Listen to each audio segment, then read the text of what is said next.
Mon cher Édouard, c'est un plaisir de te retrouver pour ce point hebdomadaire, toujours dans les rues de Paris, puisque nous traînons nos guêtres. Nous sommes ce soir au Pachyderme, place de la République, non loin des manifestants. Et je voulais que tu nous parlasses des événements qui se produisent évidemment en Ukraine, mais spécialement du sommet franco-allemand qui va avoir lieu demain, ou samedi, je ne sais plus au juste, et de la question de la livraison de chars Léopard allemands à l'Ukraine. Est-ce que tu peux nous en dire plus ? Oui, tout à fait. Bonsoir Eric. On est dans une situation qui est totalement à front renversé, puisque, rappelons-nous, il y a quelques mois, Emmanuel Macron essayait encore de se faire passer pour quelqu'un qui allait chercher une solution, négocier, qui allait, après tout, qui n'avait pas totalement rompu avec la tradition gaullienne, on va dire, pour aller vite. Or là, on a depuis 3 semaines à peu près une pression énorme qui est mise sur le gouvernement allemand pour qu'il accepte d'envoyer... Pression qui est mise par qui ? Alors qui est mise évidemment par les Américains, mais qui est mise aussi par un certain nombre d'alliés européens, de membres de l'Union européenne.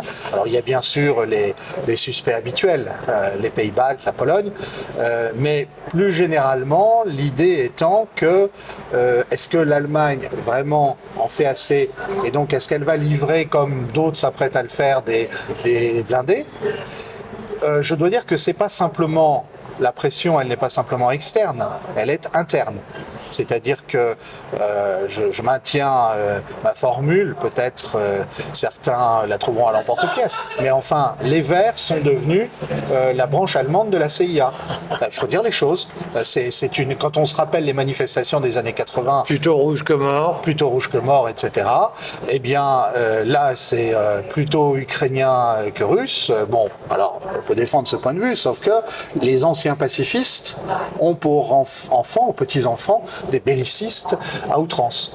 Alors, mais ce qui illustre, si tu me permets de te couper, aussi l'ambiguïté des racines idéologiques de l'écologie allemande, qui a repris à son compte un certain nombre de thèmes qui ont été interdits après 1945. Alors, là, nous allons nous rendre encore plus insupportables vis-à-vis des censeurs, des experts, ceux que Maurice Revel appelait messieurs les censeurs. Voilà, donc il y a peut-être des dames aujourd'hui aussi. Et nous allons dire des horreurs, nous allons rappeler, après tout Luc Ferry l'a déjà fait il y a une vingtaine d'années, que... dans un très grand petit ouvrage par la taille, mais important sur l'écologie, même si on peut en contester le contenu. Qu'il y a un courant de l'écologie qui se rattache au Troisième Reich, que les nazis avaient une doctrine écologiste, qu'ils préféraient les animaux aux humains, en tout cas à certains humains, etc., qu'ils étaient obsédés par la cigarette, par le fait de protéger la planète. Ils étaient malthusiens, ils pensaient comme d'autres aujourd'hui qu'il y avait trop d'habitants sur la Terre, etc., etc. Alors, ça vaudra la peine de faire une vidéo un jour pour montrer dans quelle mesure les écologistes allemands d'aujourd'hui ont été rattrapés par ce passé-là.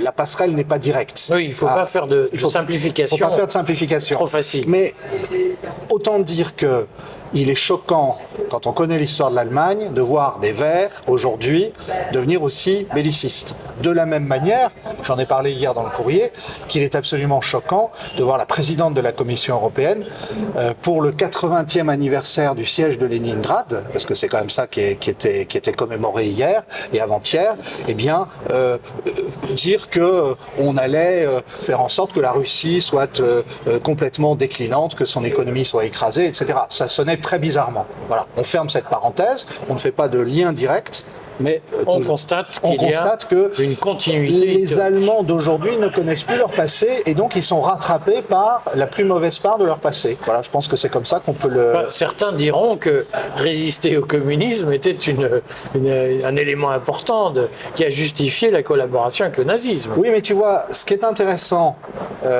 c'est qu'en fait, quand on regarde bien la guerre germano-soviétique, bon, on pouvait invoquer la lutte contre le bolchevisme quand on était nazi, mais en fait, on voulait écraser le peuple russe. Pas simplement le peuple russe, d'ailleurs il faudrait le rappeler aujourd'hui, le peuple ukrainien, le peuple biélorusse, les peuples slaves. Voilà. Eh bien, moi ce qui m'a beaucoup frappé dans le discours de Madame von der Leyen avant-hier, c'est qu'elle ne dit pas qu'elle veut débarrasser la Russie de Poutine. Elle ne s'en prend pas simplement à M. Poutine. Elle s'en prend aux Russes, à la Russie. C'est la Russie qui lui pose problème. Et donc, c'est là que c'est pas net. Alors, on revient aux Français. La livraison de chars Léopard. Et de ce point de vue-là, ce qui est certain, c'est que on est presque à front renversé, puisque c'est Scholz, le chancelier allemand, qui appuie sur la pédale de frein depuis des semaines. Sur tous les types d'armements, il a régulièrement appuyé sur la pédale de frein. Alors, faisons-lui justice, c'est un vieux militant du SPD. Au SPD, il y a une vieille tradition, on se rappelle quand même que l'Allemagne n'a pas fait que des choses recommandables dans les plaines ukrainiennes et plus à l'Est pendant la Deuxième Guerre mondiale. Reconnaissez-lui ça, donc ça fait partie. Puis les militants du SPD, il y en a une bonne moitié qui sont à fond contre la guerre. Hein, il faut bien avoir ça en tête.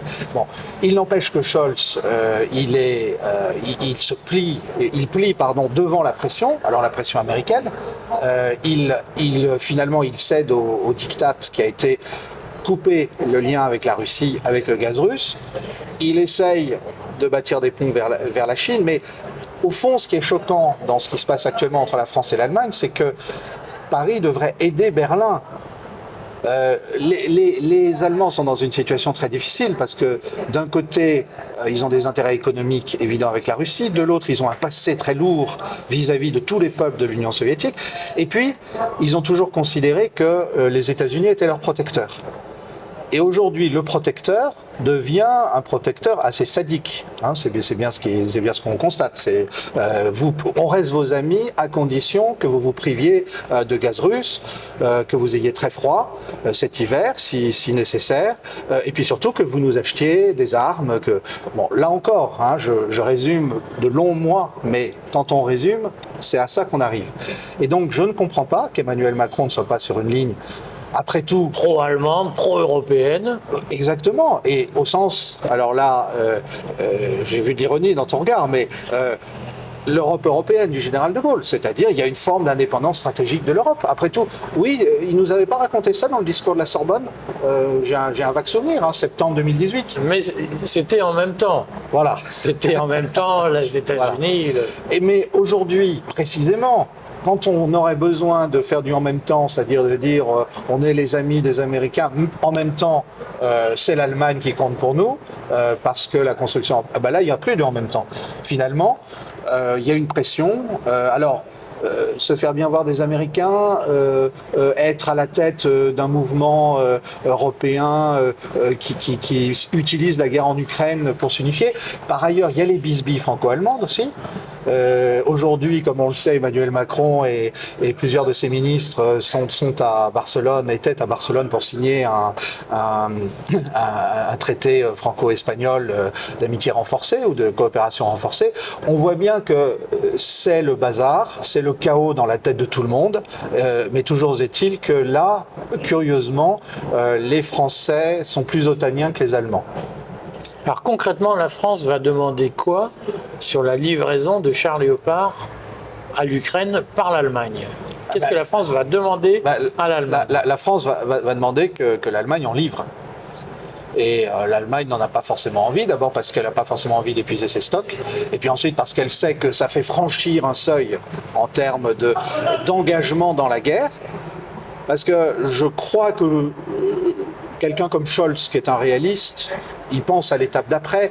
Alors je sais que c'est interdit de le dire, mais il n'est pas absolument impensable que la Russie s'en tire mieux que l'Ukraine dans cette guerre. Et à ce moment-là, qu'est-ce qu'on fera? Il faudra négocier avec elle. Mais si les Russes nous disent quand on avait besoin de vous, vous n'étiez pas là, maintenant vous voulez qu'on se rabiboche, mais c'est pas la peine.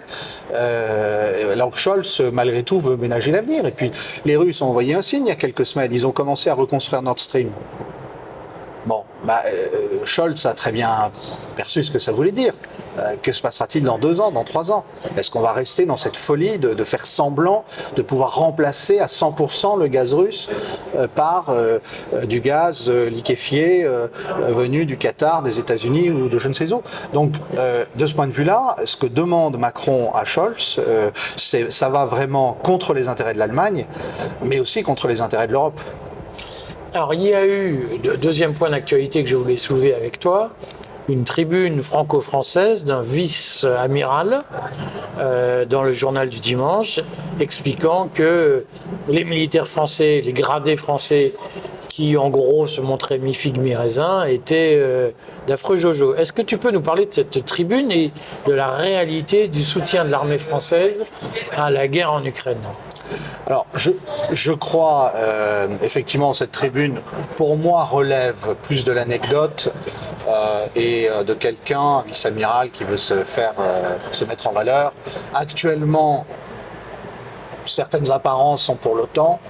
La France a l'air d'y jouer un rôle, donc autant dénoncer les vilains petits canards. Bon, alors il se trouve que les vilains petits canards sont vraisemblablement beaucoup plus nombreux que ce qu'on pense, et par ailleurs, on remarquera que la tribune s'attaque à des anciens officiers, à des officiers qui sont 2S ou qui sont en retraite.